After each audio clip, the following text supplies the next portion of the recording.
आज हम रामकृष्ण परमहंस जयंती के बारे में चर्चा करेंगे।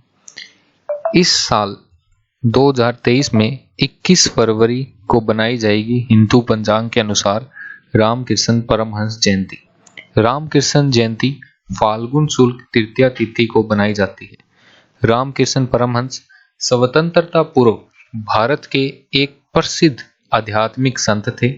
उनका जन्म पश्चिम बंगाल के हुगली के कमरपुकुर गांव में एक गरीब ब्राह्मण परिवार में हुआ था।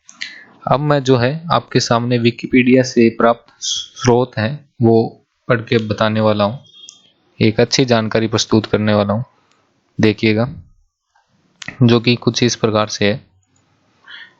रामकृष्ण परमहंस अद्भुत संत, विकिपीडिया का है ये। रामकृष्ण परमहंस भारत के एक महान संत, आध्यात्मिक गुरु एवं विचारक थे। इन्होंने सभी धर्मों की एकता पर जोर दिया। उन्हें बचपन से ही विश्वास था कि ईश्वर के दर्शन हो सकते हैं। अतः ईश्वर की प्राप्ति के लिए उन्होंने कठोर साधना और भक्ति का जीवन बिताया। स्वामी रामकृष्ण मानवता के पुजारी थे। साधना के फलस्वरूप वह निष्कर्ष पर पहुंचे कि संसार के सभी धर्म सच्चे हैं और उनमें कोई भिन्नता नहीं। वे ईश्वर तक पहुंचने के भिन्न भिन्न साधन मात्र है। अब देखिए, रामकृष्ण परमहंस। रामकृष्ण दक्षिणेश्वर में जन्म गंगाधर चट्टोपाध्याय 18 फरवरी 1836, कामारपुरम बंगाल। मृत्यु आप देख सकते हैं 16 अगस्त 1886, मात्र 50 वर्ष की उम्र में कोलकाता में। खिताब और सम्मान इनके नाम पर परमहंस है। धर्म हिंदू, राष्ट्रीयता भारतीय। जन्म जीवनी आप देखेंगे। मानवीय मूल्यों के पोषक संत रामकृष्ण परमहंस का जन्म 18 फरवरी 1836 को बंगाल प्रांत स्थित कामारपुकुर ग्राम में हुआ था। इनके बचपन का नाम गदाधर था। पिताजी का नाम खुदीराम और माताजी के नाम चंद्रा देवी था।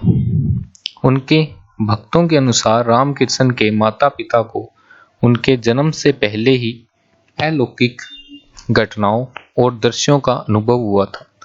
गया में उनके पिता खुदीराम ने एक स्वप्न देखा, जिसमें उन्होंने देखा कि भगवान गदाधर यानी कि विष्णु के अवतार ने उन्हें कहा कि वे उनके पुत्र के रूप में जन्म लेंगे।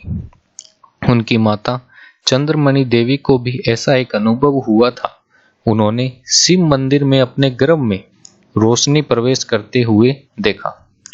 उनकी बाल सुलभ सरलता और मंत्र मुग्ध मुस्कान से हर कोई सम्मोहित हो जाता था। एक परम आध्यात्मिक संत थे। परिवार। 7 वर्ष की अल्प आयु में ही गदाधर के सिर से पिता का साया उठ गया। ऐसी विपरीत परिस्थिति में पूरे जीवन का भरण पोषण कठिन होता चला गया। आर्थिक कठिनाइयां आई। बालक गदाधर का साहस कम नहीं हुआ। इनके बड़े भाई राम कुमार चट्टोपाध्याय कलकत्ता यानी कि आज का जो कोलकाता है में एक पाठशाला के संचालक थे। वे गदाधर को अपने साथ कोलकाता ले आए। रामकृष्ण का अंतमन अत्यंत निश्चल, सहज और विनयशील थे। संकीर्णताओं से वह बहुत दूर थे। अपने कार्यों में लगे रहते थे। अब दक्षिणेश्वर आगमन जो है, काली माता जो मंदिर है वहां पर, उसके बारे में थोड़ी चर्चा करते हैं कि सतत प्रयासों के बाद भी रामकृष्ण का मन अध्ययन अध्यापन में नहीं लग पाया। 1855 में रामकृष्ण परमहंस के बड़े भाई राम कुमार चट्टोपाध्याय को दक्षिणेश्वर काली माता मंदिर, जो रानी रासमणि द्वारा बनवाया गया था, के मुख्य पुजारी के रूप में नियुक्त किया गया था। रामकृष्ण और उनके भांजे हृदय राजकुमार की सहायता करते थे। रामकृष्ण को देवी प्रतिमा को सजाने का दायित्व दिया गया। 1856 में राम कुमार के मृत्यु के पश्चात रामकृष्ण को काली मंदिर में पुरोहित के तौर पर नियुक्त किया गया। राम कुमार की मृत्यु के बाद श्री रामकृष्ण ज्यादा ध्यान मगन रहने लगे। वे काली माता के मूर्ति को अपनी माता और ब्रह्मांड की माता के रूप में देखने लगे। कहा जाता है कि श्री रामकृष्ण को काली माता के दर्शन ब्रह्मांड की माता के रूप में हुआ था। रामकृष्ण इसकी वर्णना करते हुए कहते हैं, हर द्वार, मंदिर और सब कुछ अदृश्य हो गया, जैसे कहीं कुछ भी नहीं था, और मैंने एक अनंत तीर विहीन आलोक का सागर देखा। यह चेतना का सागर था। जिस दिशा में भी मैंने दूर दूर तक जहां भी देखा, बस उज्जवल लहरें दिखाई दे रही थी, जो एक के बाद एक मेरी तरफ आ रही थी। मृत्यु। सन 1886 में श्रावणी पूर्णिमा के अगले दिन प्रतिपदा को प्रांत काल रामकृष्ण परमहंस ने देह त्याग दिया।